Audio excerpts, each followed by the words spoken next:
Welcome to Neutral Voices.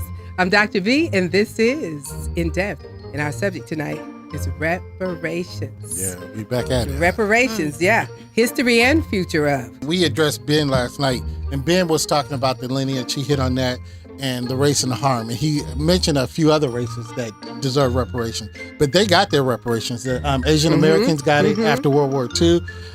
Some Native Americans have gotten it. The Hawaiians have gotten it. So there are certain races that have Jews. There's certain races that have already got their reparations or a portion of reparations. Right. I'm not going to say it fixed everything, but they were at least compensated for something.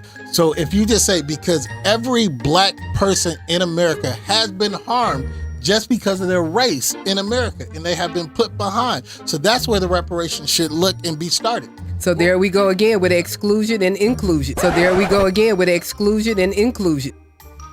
And I disagree because is other races that haven't got reparations that deserve it too as well. Then if you're gonna do it that way, they got to get in their own line. You're right. They got to get in their own line. This is about us. This is about our line. If we start that line, just like anything else, everybody else gonna try to join our line and blank and cover. No, we ain't letting them in. And I'm not going to speak for all white people, but I am going to speak for myself because I am white, Say that a lot of times, you hear white people say, well, I wasn't a part of that. How did the white man become powerful? If you could list how the white man built wealth and became powerful, what are the things that you would say right off the top? You take that land and the white man runs the land. What else do? They have the farm. They farm the land.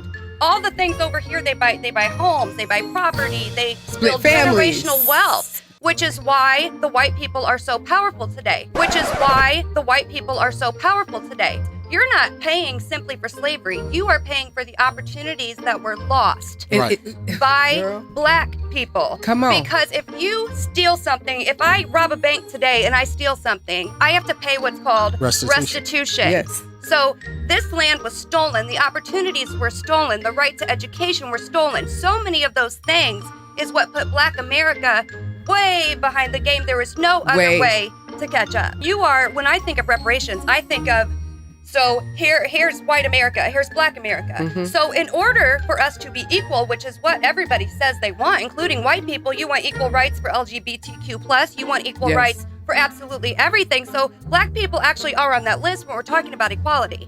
So when we pay the reparations, we're supposed to bring everybody to an equal level. So you're not paying for slavery, you're paying for all the lost opportunities that kept Black America down here when everybody wants it to be right here. So in other words, Jill, what you're saying is you want the powerful to relinquish their power. So I'm gonna ask you, will you willingly, you at your job and you up here, are you willingly to step down? No, absolutely not.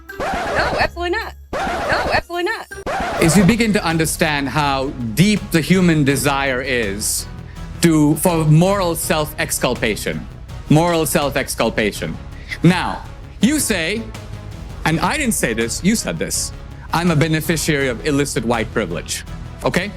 So then if I were to say to you, there are surely many deserving minorities who would like to come to Amherst but have the inherited disadvantage of American history. Therefore, since you are an acknowledged beneficiary of illicit privilege, would you be willing to step aside voluntarily, putting your own moral mouth where your self-proclaimed virtue is, and give your seat, not my seat. I realize you may be super generous with other people's advantages and favor affirmative action so other white kids who apply to Amherst are turned away to open spaces for minorities. But I'm not talking about you acting out your virtue on them. I'm talking about you acting out your virtue on you. Are you willing to give up your illicit seat that you don't deserve here at Amherst to make room for a disadvantaged minority? Yes or no?